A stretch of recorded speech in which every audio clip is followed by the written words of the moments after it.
So a lot has happened since I went away to ComicCon and spent some time working and spending time with my girlfriend. By the way, I can now add two more famous people to the list of people that I've met. I met Mark Shepard, who played Crowley in Supernatural. I'm Bloody Crowley! I also got to meet Elena Huffman, who played Abaddon, who was Crowley's rival for Monarch of Hell. Long live the Queen. But in the political world, there has been some shit that's been going on. Cory Bush, AOC, and other people stood out in the on the Capitol building steps, basically camping there. This is the one type of camper that I don't hate as a gamer. Little gamer jokes here. But they actually finally put pressure on Biden, and President Biden for once did the right thing and put a new eviction moratorium ban. Now he couldn't legally extend the moratorium ban. It had to be sort of like limited. Now it was like limited by 10%. So 90% of the previous eviction moratorium ban, 90% of those people are going to be fine. They're still going to be in their homes. I don't know or remember how long it's going to be, but it's basically people are going to be in their homes for a lot longer than being evicted. Now, here's what happened. President Biden tried to, because he probably takes money from the real estate industry. He tried to pass it off the buck to Pelosi. Pelosi tried to pass it off to him, and then he tried to say, "Oh, I don't have the authority of Congress to do it." But Cory Bush, AOC, and others put enough pressure on him. He's like, "Fine, I'll do the right thing for once and ignore what my donors want." And you know what? Mark Levin got mad and said that Biden should be impeached for it, and it's like, one of the few good things that Trump ever did was an eviction moratorium ban, and you said nothing about that because Mark Levin is a ballistic hick. That's what I call him. I call him the ballistic hick. He's basically just another version of Sean Hannity. Everything the Republicans do is good. Everything the Democrats do is bad. Even if it's literally the same damn thing. Like a few minor differences, but what Trump did with the eviction moratorium ban and the Biden did with the moratorium ban is the same thing. Now, I'm not gonna be like Mark Levin and say, "Oh, it's bad when Trump does it." I'm not that kind of person.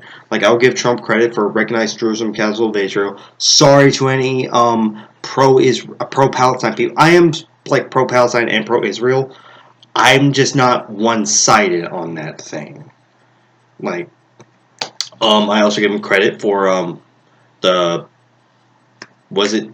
First Step Act. I just criticize his reaction to the lack of change in polling with black people. Him only doing it to get more approval with black people, and when it turns out that it didn't change how many black people were going to vote for him, he said, "Why the fuck did I do that then? Why did I listen to Jared Kushner's bullshit?"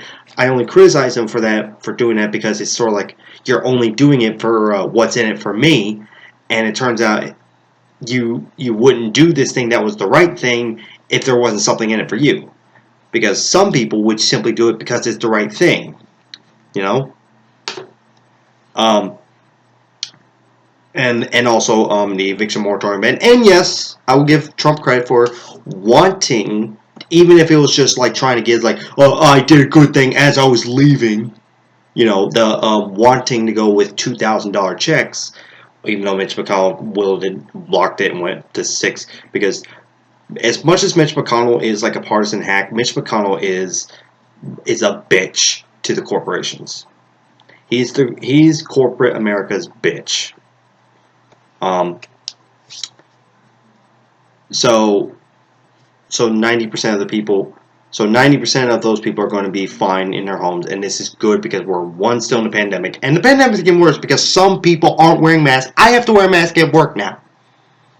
Once again, I have to wear a mask. Yeah, because this virus. This is the Republican Party's fault. Look, I'm not saying the Democrats are best, but they politicize the virus. They politicize the virus, they politicize masks, and they politicize the vaccines. Let me tell you something. I remember the swine flu about 10 years ago. Democrats didn't. And by the way, The swine flu happened during Obama's first term, but you did not see the Democrats saying this swine. I mean, you didn't see. I guess Harry Reid, I think, was the Senate Majority Leader at the time. You didn't see Harry Reid and other Democrat House of Representatives member going, "This is just a distraction. This is just this is a Republican hoax trying to hurt President Obama. It's all a hoax. It's all just fake news by the Republican." You don't see that. You know why? Because while Democrats suck, or at least Democrat politicians suck, they don't suck to the point where they are willing to politicize things like a virus. They didn't politicize swine flu. The most I remember about swine flu, well, not the most, but like the biggest thing I remember about swine flu is like pork products sort of went down a little bit. Mom didn't serve me and my sister pork for about a while, and one time I was still in high school. This kid coughed, and someone went, "Uh-oh, someone's got the swine flu." So yeah, you Zoomers think you invented dabbing. Oh, we did dabbing. We just didn't do it as much as you do, and it just didn't catch on as much. Um, yeah, so the eviction moratorium masks are coming back. Also, I hate to say this, Nina Turner lost her special race in Ohio to that Chantel Brown. I was so sure she was going to win, especially when she was like so many miles ahead.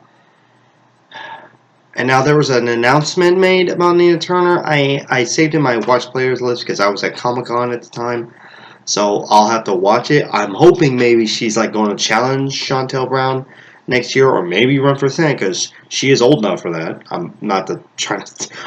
I'm trying to say that without calling her old because she may be Generation X, but like Generation X people mostly are still young, especially if they were born in the 70s. I mean, unless you were born in 71 or 72, in which case you're turning 50, but that's not the point. But yeah, when I looked up that she had lost, I was I was stunned. Like I was more stunned than when Hillary lost because I remember that day. I remember getting up, looking up, and I'm like, oh my God, Trump won. Um, also, yeah. Ron DeSantis is doubling down and cracking down on people with the anti-mask mandates, and where some counties are actually disobeying him, and he is really trying. Oh, as of right now, it has started. My Pillow, Mike Lindell has already started his cyber symposium, and he's forced to delay it because it's been hacked, or as he claims it to be. And this guy literally said that it was going to happen. I mean, he just kept repeating words. Nobody said that. Nobody said that. No, he said that. I mean, this guy is just losing it. You know, Joe Rogan is still, being vaccine skeptic, and this ain't the last one, but Andrew Cuomo, governor of New York, is resigning on August 24th.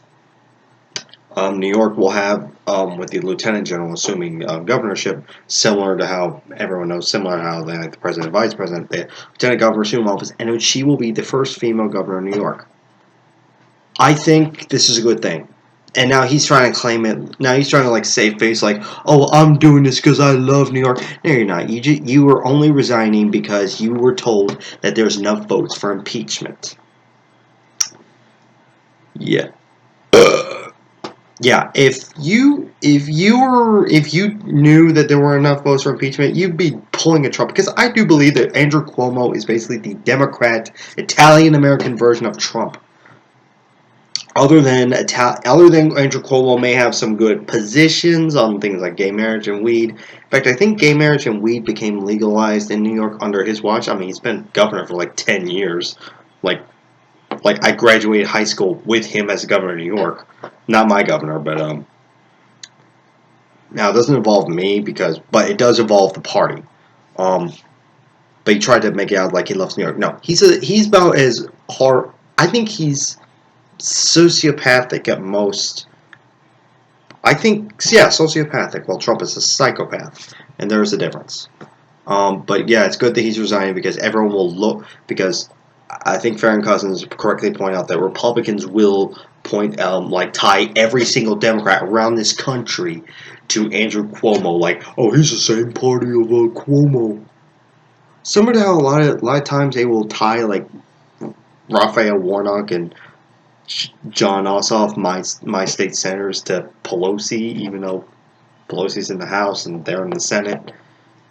But it's sort of like how they tie these people in together. But it's good that Cuomo is resigning because he's a bully. He hid the deaths of thousands of people in retirement homes and also sexual harassment. I got my problems with Democrats forcing others to resign. I am still bitter about Katie Hill being forced to resign just because she slept with an intern, even though Bill Clinton did and he wasn't forced to resign.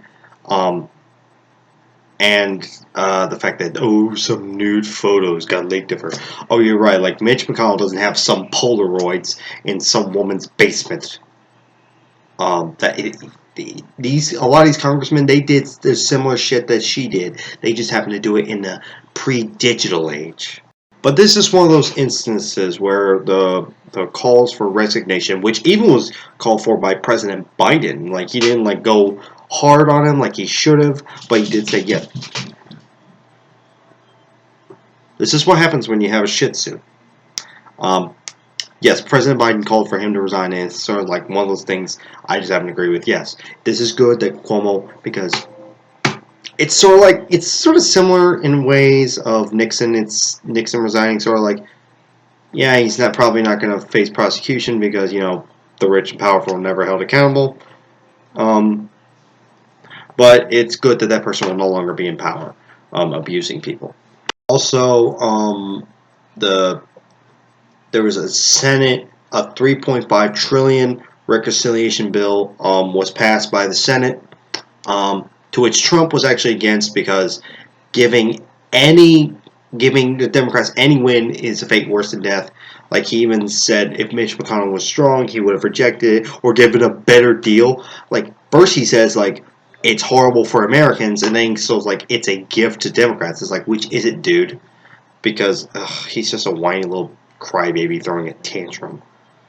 And also, he's been having people buy cards, Trump loyalty cards, which, like, how is this not cultish? How is that not cultish? And one of them has the eagle wing spread. It's like, not trying to say Nazi, but that, as someone who paid attention in history, that looks pretty Nazi-ish, because the Nazis had, the wings with the only difference is it just has nothing in the eagle feet, like where the Nazis had like the swastika and shit. It's like, dude. Ooh, yeah.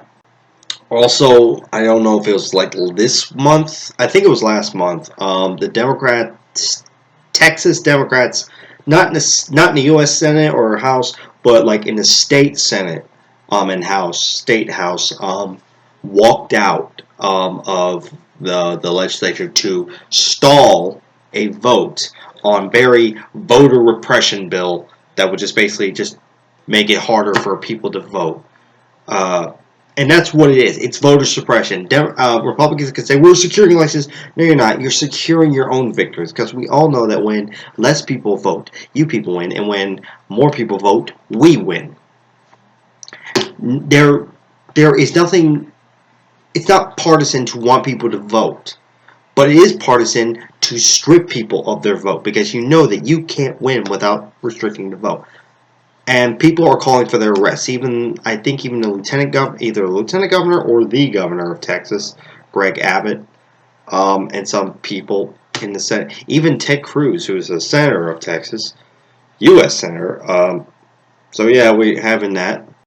Okay, so I took an edible about an hour and a half ago, and I think it's starting to hit. So I'm gonna go enjoy my last trip of the week. Oh, and one last quick little thing.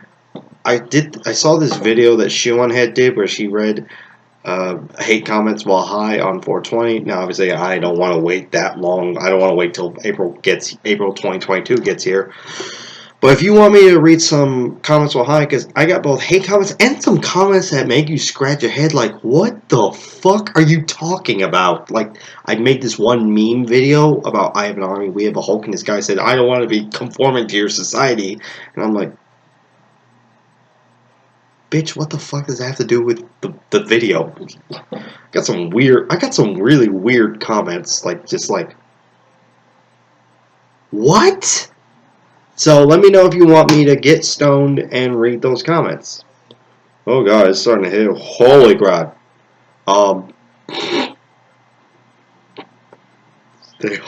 Stay cool, stay awesome, stay progressive, stay high, my friends. And may the force be with you.